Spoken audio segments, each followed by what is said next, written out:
Hello guys, in this video I am going to show you how to set the language in the BeMyEye application, but first I just want to mention, don't forget to subscribe to my channel, because at 10,000 subscribers I am going to show you my whole YouTube revenue statistics and growth strategy, as well as how to make money online. Let's jump into it.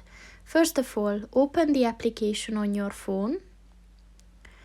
And then click on the settings button at the bottom of the page on the right. And at the settings section, click on the language button.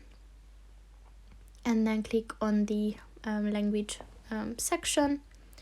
And as you can see, these are the languages that you can set within this application. So just click on the one that you want to use and click on the OK button. And your language is set. So that's pretty much it for this video, guys. See you in the next one.